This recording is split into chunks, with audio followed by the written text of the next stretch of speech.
और हुआ क्या कि मुझे फुर्सत ही नहीं होती थी। कहता अब मैं एक मुसीबत लेके आया। क्या? वो बात गुरु जी को बताई। कहता बस इतनी सी बात है। कहता जी बात यह है, अगर इसका जवाब नहीं दिया गया तो फिर हम नुकसान में होंगे और राजा कोई भी दंड दे सकता है। कहता ठीक है, तुम आराम से जाओ, लंगर में प्रसाद करो और फिर देखते हैं।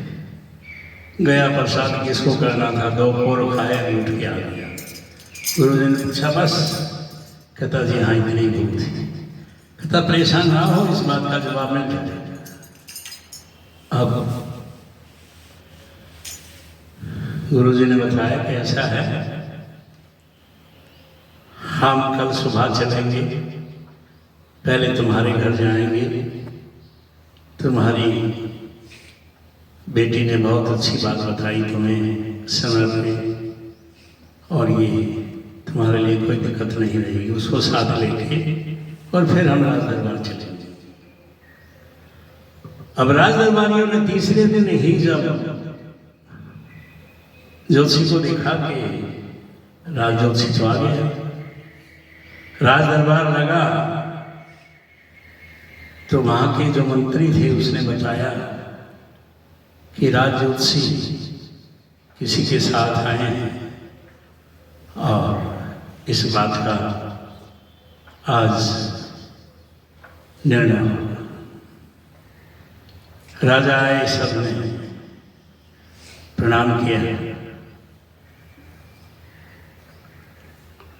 जो वजीर था उसने पूछा कि जो राजा ने आपको काम दिया था वो होगा? उसने कहा हाँ। कौन जवाब देगा? कहता ये मेरी बेटी है, अकेली है, तो ये तो नादान है, लेकिन मेरे गुरुजी साथ आए हैं, ये इसका जवाब देंगे। कहा कि ठीक है। राजा ने आसन लगवा दिया और बैठा दिया। और गुरुजी ने कहा कि राजन बताओ। कहता इसने बताया नहीं? कहता बताया है, आप बताओ। कहता पहला सवाल मेरा ये है कि मालिक से बढ़ के कोई है? तो गुरुजी मुस्कुराए। कहते एक काम करो, एक थाल में कुछ मोती ले आओ। फौरन राजा के हुक्म से राज दरबारी एक बड़े थाल में थोड़े से मोती ले आया। गुरुजी ने गिनने शुरू किए, 1 2 3 4 ऐसे करके गिने, फिर दोबारा गिने, फिर दोबारा गिने। तो राजा ने कहा कि आप क्या कर रहे हैं? कहते हैं मोती गिन रहा हूँ। कितने हैं? कहता 9। तो फिर दोबारा गिन रहे हैं आप। कहता मैं देखता हूँ कोई भूल तो नहीं हुई, 3 बार मैंने गिन ली है, सही है। तो फिर आप क्या कहना चाहते हैं? तो गुरुजी ने कहा कि देखो ये 9 हैं। इसके बाद राजा मुस्कुराया, हंसने लगा। कहता इसके बाद कुछ नहीं। तो कहता आपके पहले प्रश्न का उत्तर है कि इसके बाद मालिक के बाद कोई नहीं है, मालिक ही सर्वे सर्वा है। राजा की तसल्ली हुई कि हाँ बात तो सही कही। उसके बाद कहा कि मेरा दूसरा प्रश्न है कि वो कहाँ रहता है? कहता ठीक है, एक कटोरा दूध मंगाओ। फौरन एक कटोरा दूध आ गया। साधु ने उसमें उंगली फेरनी शुरू कर दी। फेरता रहा, कई बार फेरता रहा। बहुत समय हो गया जब राजा ने कहा कि आप क्या कर रहे हैं? कहता मैंने सुना है दूध में मक्खन होता है, मक्खन देख रहा हूं। राजा हंसने लगा, कहता मक्खन है लेकिन इसका एक तरीका है। क्या? कहता दूध को गर्म करना होगा, फिर उसको ठंडा करना होगा, फिर उसमें दही का जामन लगाया जाएगा, रात भर उसको रखा जाएगा, सुबह दही बनेगी, दही पिलोकर ही मक्खन निकलेगा। कहता यही बात है कि मालिक है, लेकिन मालिक को ढूंढने के लिए तरीका लेना होता है, गुरु से नाम लेना होता है, गुरु से रास्ता, गुरु रास्ता बताएगा कि मालिक से कैसे मिला जाता है। अब राजा की तसल्ली हो गई कि हाँ ये तो सही है। तीसरा सवाल है कि वो क्या करता है। साधु ने कहा कि देखो बार बार आप मुझे गुरुजी कहते हैं, मेरा आसन कितना नीचा है, आप सिंहासन पे बैठे हैं, तो फिर क्या बात है? कहता बताइए। कहता मैं वहां सिंहासन पे बैठूंगा, आप नीचे आ जाओ। बड़ा संकोच हुआ राजा को, लेकिन उसको प्रश्न तीसरा का उत्तर चाहिए। राजा ने सिंहासन छोड़ दिया, नीचे अलग से सिंहासन लगा के बैठ गए। राजा सिंहासन पे बैठा नहीं, साथ खड़ा। कहता बताइए अब राजा कौन? कहता राजा तो आप हैं, क्योंकि आप सिंहासन के पास हैं, जिसका सिंहासन है वही राजा है। तो ज्योतिषी ने कहा कि इसी तरह यही काम मालूम करता है, किसी को राजा बना देता है, किसी को रंग बना देता है। अब राजा की तसल्ली हुई, तब उसने नाम दीक्षा ली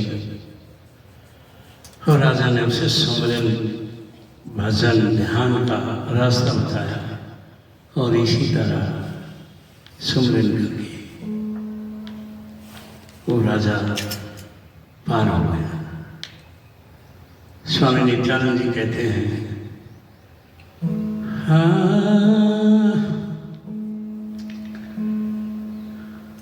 कि उनका कहना यही है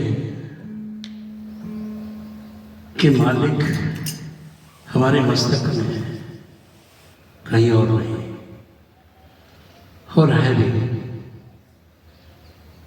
लेकिन इसके लिए सुमरन, ध्यान बहुत जरूरी है। साहिब कहते हैं, हाँ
Happy